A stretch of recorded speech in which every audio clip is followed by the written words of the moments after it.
Assalamualaikum warahmatullahi wabarakatuh. Sahabat sekalian, kita sering mendengar nama sahabat Rasulullah SAW yang bernama Abdullah bin Abbas atau biasa disebut Ibnu Abbas.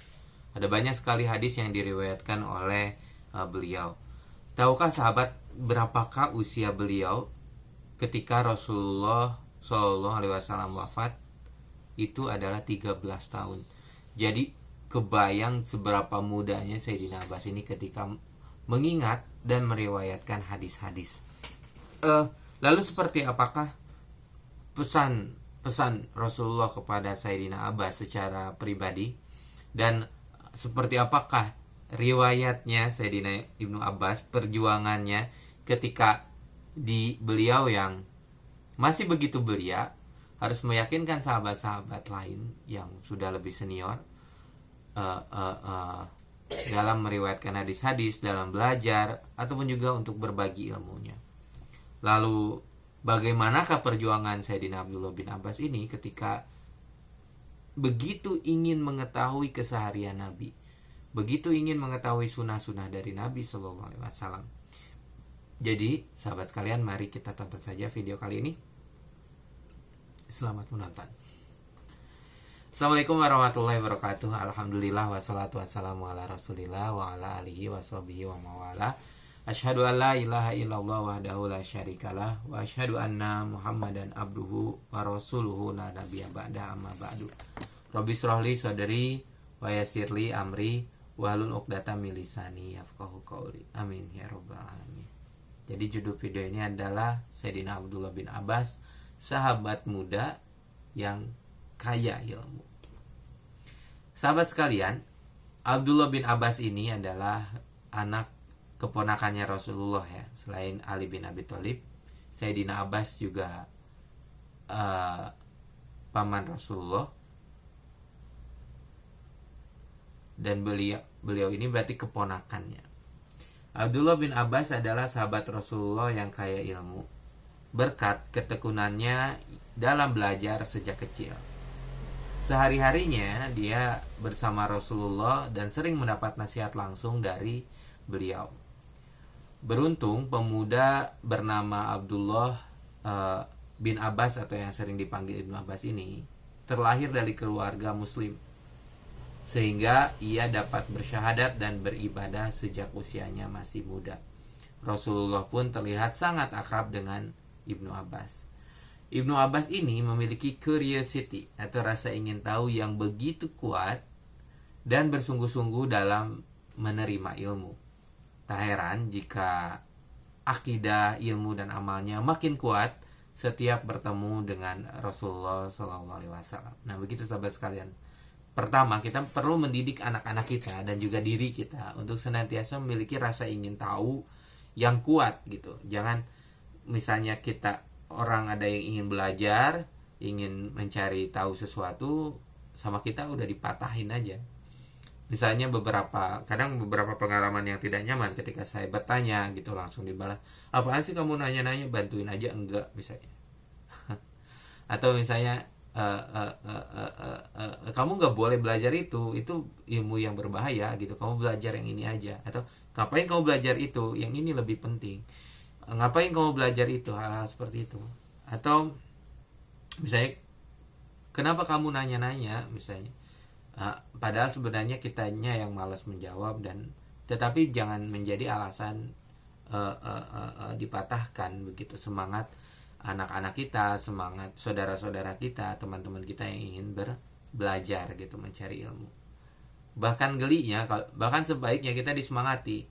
Misalnya ada orang yang misalnya berbeda aliran sama kita, atau berbeda agama gitu ya, atau berbeda usia, misalnya berbeda jenis kelamin mungkin, atau ya banyak perbedaan di sekitar kita, terus ingin nanya sesuatu hal dalam kita gitu ya, tentang kita, tentang agama kita, ataupun tentang sesuatu yang berbeda dengan mereka tentang kita, ya dijelaskan saja begitu. Nah, suatu ketika Rasulullah SAW mengajak Ibnu Abbas berjalan-jalan sampai menyampaikan ajarannya. Jadi Nabi itu kalau jalan-jalan sambil memberikan nasihat nih.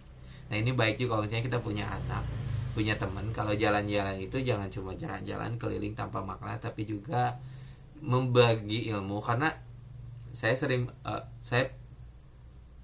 cukup sering lah mengajak anak-anak saya berkeliling dengan kendaraan sambil menyampaikan beberapa nasihat begitu. Karena kalau misalnya kita lagi diem di rumah gitu atau di majelis gitu, kayak itu kan kadang kita statis ya, jadi badan kita diam gitu. Sedangkan kalau misalnya kita sambil jalan-jalan, sambil main, itu kan otak kita udah gelombangnya lebih turun gitu. Dan itu bisa membuat pesan-pesan itu semakin teringat, semakin mudah diingat, dan jadi semakin lebih mudah untuk dicerna, diingat, dan dijadikan pelajaran. Nah, seperti apakah nasihat Rasulullah secara pribadi kepada Abdullah bin Abbas?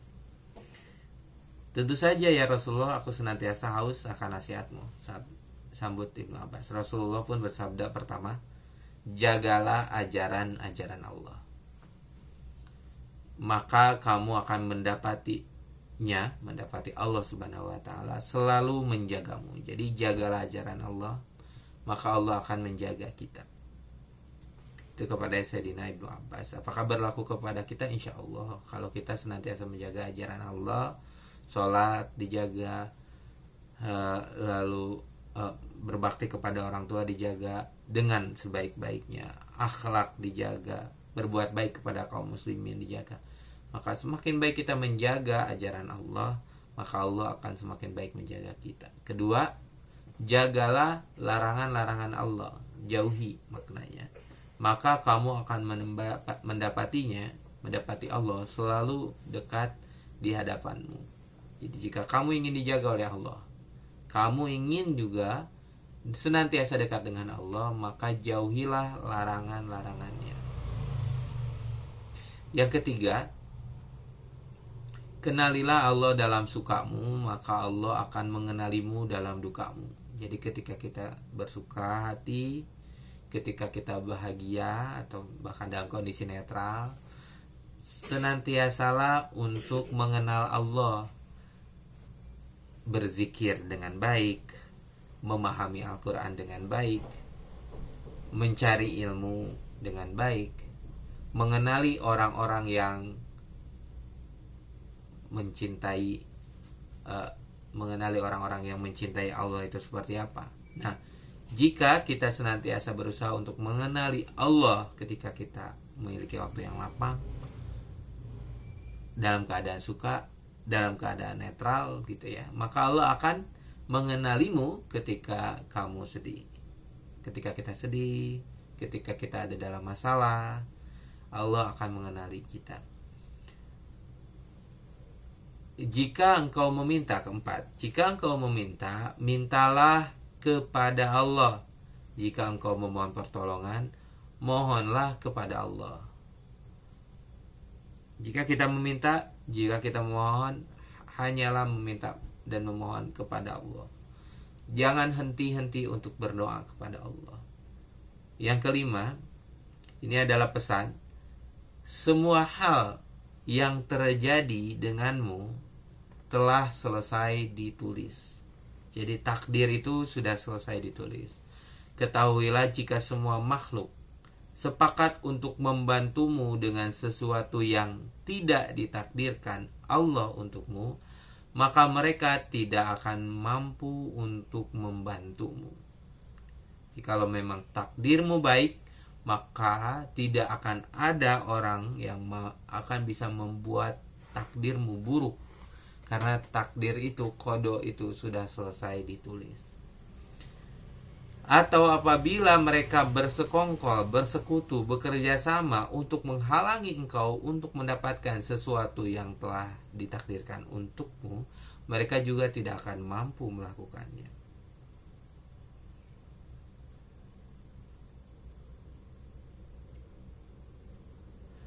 Demikian. Jadi untuk ini adalah pesan untuk mengimani qada dan qadar dari Allah Subhanahu wa Ta'ala, bahwa Allah itu maha berkehendak. Jadi kehendaknya di dalam qada itu sudah ditentukan, dan tidak ada seluruh makhluk yang bisa mengubahnya. apapun yang kita jalani hari ini itu memang sudah sesuai dengan apa yang ditakdirkan Allah. Di sini memang ada perbedaan pendapat ulama ya. Ada yang bilang kodo dan apa ketentuan itu ada yang mubarom, ada yang bisa berubah gitu, mualak, diikatkan dengan ikhtiar kita. Itu yang saya ketahui dan saya yakini bahwa takdir itu ada yang mubarom. Nah, yang mubarom ini wallahu alam, jika seluruh manusia berusaha mengubahnya maka tidak ada yang bisa. Jadi memang ada beberapa hal yang memang sudah takdirnya dari Allah seperti itu. Oleh karena itu kita senantiasa berusaha untuk meminta takdir yang baik dari Allah. Ada juga yang mu'alak. Nah, kita tidak tahu nih proporsinya apakah 50-50 ataukah yang mubarom itu sedikit sekali, sedangkan yang mu'alak itu 99%, misalnya mubaromnya 1%, wallahu alam, itu juga hanya Allah yang tahu. Karena hanya Allah yang tahu, kita berarti dalam bertindak sehari-hari pun berusaha. Ada beberapa perbedaan ulama di sini menarik yang terkait takdir ya. Ada yang menganggap bahwa udah dahulukan aja tawakal. Jadi kita itu memang la haula wala quwata illa billah, kita tidak memiliki kekuatan apapun, tidak memiliki kemampuan apapun, jadi udah aja dari awal kita tawakal aja kepada Allah. Karena fahuwa hasbuh. Fama yattaqillah fahuwa hasbuh, begitu salah satu dalilnya yang pernah saya dengar. Jadi kurang lebih seperti itu. Barang siapa yang bertawakal kepada Allah, maka itu sudah cukup baginya. Jadi tidak perlu menyulitkan diri sendiri, tidak perlu berusaha dengan susah-susah gitu. Tetap bertawakal saja kepada Allah. Tapi ada golongan yang kedua yang justru tawakal itu diletakkannya di atas ikhtiar. Jadi kita harus ikhtiar semaksimal mungkin dulu. Di motifnya yang tadi, yang pertama itu lebih spiritualis, jadinya lebih mengakui bahwa Allah itu mengatur segala sesuatu, begitu. Yang kedua ini ada yang benar-benar realistis gitu ibaratnya. Jadi kita itu perlu, Allah itu sudah memberikan sumber daya yang sangat banyak kepada kita, waktu, pikiran, tenaga. Nah, bahkan di sini mereka mulai melebarkan pendapatnya. Umat muslim itu gagal karena mereka itu ya belum apa-apa udah tawakal, misalnya belum apa-apa udah menyerahkan segalanya kepada Allah gitu. Padahal bukan itu yang Allah maksud. Kita itu harus menggunakan pikiran kita sebaik mungkin, misalnya ya dalam hal-hal seperti melihat ada yang aneh-aneh gitu ya, melihat sulap lalu tiba-tiba oh itu karena jin.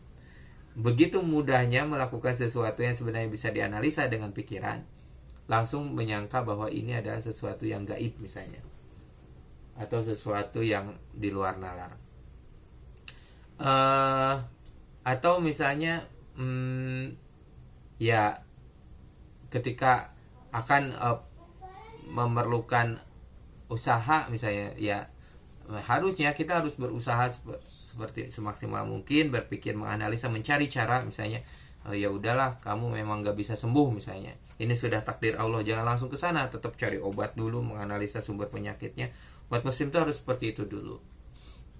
Nah, ada golongan yang ketiga di mana menyebut itu berarti ya karena memang cukup logis juga gitu, supaya kita tetap termotivasi untuk melakukan hal lebih, untuk memberikan sumbangsih gitu ya kepada kemanusiaan, kepada kehidupan secara real, tidak hanya melakukan kepasrahan secara batinnya. Nah, ada golongan yang ketiga dan saya rasa ini golongan pertengahan. Ini bukan berarti saya bukan kapasitas saya untuk menentukan mana yang lebih baik di antara pendapat-pendapat tersebut. Nah, pendapat ini, tawakal itu mesti ada di setiap kondisi. Di awal kita sudah tawakal, ketika kita berikhtiar itu tawakal, dan ketika di akhir kita juga tawakal. Apa maksudnya di awal tawakal? Jadi kalau misalnya ini saya sebutlah saya ini ingin mengganti pekerjaan saya. Sebelum saya mengambil kesimpulan bahwa oh ini memang takdir saya bekerja di sini, saya belum ditakdirkan untuk berpindah kerja. Sebelum ke sana, saya perlu untuk berikhtiar untuk dengan mencari pekerjaan, menambah pengalaman dan wawasan, mencari relasi misalnya. Tapi sebelum ke sana juga saya harus yakin bahwa saya, apapun yang saya jalani hari ini, yang sudah saya jalani dan yang akan saya jalani, itu sudah ditakdirkan oleh Allah. Kita yakin akan hal tersebut. Sudah yakin. Oke. Setelah kita yakin, kita mulai tetap harus melakukan ikhtiar. Jadi kalau misalnya ada golongan-golongan Jabariyah dan Mu'tazilah, saya ingat Jabari itu ya di Black Panther ada kaum Jabari yang tinggal di gunung gitu. Nah, ada Jabariyah, ada Mu'tazilah. Saya takut ketukar nih kalau nggak salah. Jabariyah itu ya harus saya akan cari referensinya. Pokoknya di antara dua kelompok ini, saya belum pernah bertemu sih sama orang-orang yang benar-benar Jabariyah gitu. Apakah zaman sekarang ada? Mungkin ada ya. Cuma tidak menonjolkan diri seperti ya udah hidup ya diterima aja, semuanya udah ditentukan oleh Allah, tidak perlu berusaha misalnya. Sedangkan Mu'tazilah ya harus berusaha dari dulu. Sehingga saya memang seperti itu perbedaannya. Nah, kita harus tetap berusaha gitu, ikhtiar, karena ada takdir mu'alak tadi. Kita tidak tahu Allah Ta'ala meletakkan yang mu'alaknya yang mana. Jadi kita kalau tadi bertawakal itu ya tetap dengan anggapan bahwa semuanya sudah ditentukan oleh Allah, iya benar. Tetapi ada yang mu'alak. Nah, yang mu'alak ini yang menjadi motivasi kita untuk berikhtiar. Kita ikhtiar semaksimal mungkin tetap. Misalnya saya cari relasi, tanya-tanya ke teman, tetap sering-sering browsing cari pekerjaan begitu ya. Mensiapkan dokumen dengan sebaik mungkin, mencari tips-tips bagaimana mengupdate CV dengan baik, mengupdate resume dengan baik. Nah, setelah semuanya selesai, kita tetap baru hasilnya. Kalau misalnya setiap hari saya belum dapat pekerjaan baru, ya sudah, berarti kita kembalikan, serahkan kepada Allah, tawakal kepada Allah begitu. Nah, itu makna tadi tentang tawakal. Nah, kembali kepada kisah Sayyidina Ibnu Abbas. Yang ketiga, semua aktivitasmu kerjakanlah dengan kesengsaraan. Ini yang menarik. Semua aktivitasmu kerjakanlah dalam kesengsaraan. Di sini terjemahannya, dan kemudahan itu tiba setelah kesulitan. Hadis riwayat Ahmad, Hakim, dan Tirmidzi. Jadi ambillah sesuatu yang meskipun sukar, jalanilah dulu, karena kemudahan itu akan tiba setelah adanya kesulitan. Itu pesan Nabi. Bahkan kalau saya tarik garis di antara pesan Nabi ini dengan keseharian yang saya jalani, ya untuk mendapatkan suatu kualitas yang baik itu memang perlu kesulitan gitu. Akan tetapi penonton yang loyal gitu, ataupun juga pelanggan yang loyal, itu akan ada setelah kesulitan. Kemudahan itu akan ada setelah kesulitan. Teman-teman yang berbisnis itu awalnya sulit, mesti meninggalkan pekerjaan gitu ya, meresearch, mencari tabungan dan sebagainya. Tapi setelah masa-masa kesulitan terlewati, akhirnya ada masa yang disebut masa kemudahan. Gitu, demikian ya. Bisa kita ambil pelajarannya. Nah, sahabat sekalian, kebersamaan Ibnu Abbas bersama Rasulullah benar-benar membuahkan hasil yang luar biasa, termasuk membentuk karakter dan juga sifat Ibnu Abbas. Ada beberapa kisah yang menarik yang menggambarkan betapa Ibnu Abbas ini ingin selalu dekat dan belajar kepada Rasulullah. Yang pertama, suatu ketika Ibnu Abbas ingin mengetahui bagaimana Rasulullah SAW sholat. Malam itu pun ia sengaja menginap di rumah bibinya, yaitu Maimunah binti Al-Haris. Beliau adalah istri Rasulullah. Sepanjang malam ia terjaga, begadang, anak kecil begadang gitu ya sama pamannya, sampai terdengar olehnya Rasulullah bangun untuk menunaikan sholat. Ia segera mengambil air untuk wudhu. Jadi ketika Rasulullah untuk menunaikan sholat, Sayyidina Ibnu Abbas ini buru-buru mengambil air untuk wudhunya Rasulullah. Alangkah terkejutnya Rasulullah saat mendapati Ibnu Abbas ini ternyata masih terjaga hingga tengah malam dan menyediakan air wudhu untuknya. Dengan rasa bangga dan kagum, Rasulullah pun menghampiri Ibnu Abbas seraya mengelus-elus kepala bocah belia itu. Rasulullah kemudian berdoa, "Ya Allah, berikanlah kepadanya keahlian dalam agamamu dan ajarilah dia akan tafsir kitabmu." Makanya tafsir di dalam kitab-kitab tafsir itu banyak sekali keterangan dari Abdullah bin Abbas. Usai berwudu, Rasulullah pun masuk ke rumah untuk menunaikan sholat malam bersama istrinya. Ibnu Abbas pun mengikuti dan menjadi makmum. Awalnya ia berdiri sedikit di belakang Rasul, tetapi tangan Rasulullah kemudian menariknya hingga ia berdiri hampir sejajar dengan beliau. Tetapi Ibnu Abbas mundur ke tempat semula. Demikianlah. Inilah menjadi salah satu dalil yang menyatakan bahwa ya kalau makmum itu sejajar gitu ya, kalau hanya berdua. Ketika Ibnu Abbas berusia 13 tahun, tetapi ada beberapa ulama yang mengambil pendapat bahwa ya harus ada mundur jarak dalil itu dalam kajian fikih. Allah alam, silahkan mungkin dicari untuk referensi fikih yang lebih baik. Nah, ketika Ibnu Abbas berusia 13 tahun, Rasulullah SAW wafat. Nah, tentu Ibnu Abbas merasa sangat kehilangan, namun ia tidak larut dalam kesedihan. Ibnu Abbas mengajak teman-teman sebayanya untuk belajar kepada para sahabat senior gitu ya. Ternyata setelah Rasulullah wafat di usianya yang baru 13 tahun, apakah Sayyidina Ibnu Abbas sudah selesai mempelajarinya?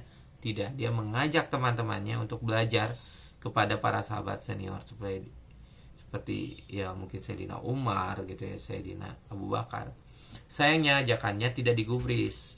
Kawan-kawannya mengira para sahabat senior itu tidak akan menanggapi anak-anak kecil seperti mereka untuk belajar.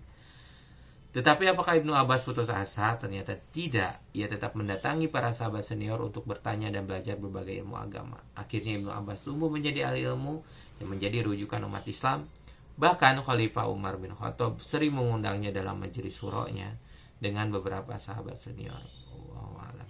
Baik, demikianlah perjuangan Sayyidina Ibnu Abdullah bin Abbas, mudah-mudahan bermanfaat.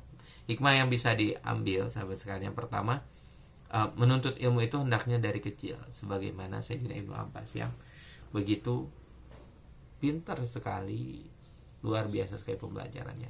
Anak saya masih kecil, usianya 8 tahun.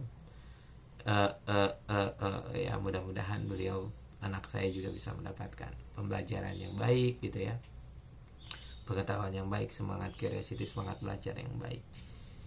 Dan juga anak-anak kita semuanya yang masih memiliki anak-anak kecil, mudah-mudahan mendapatkan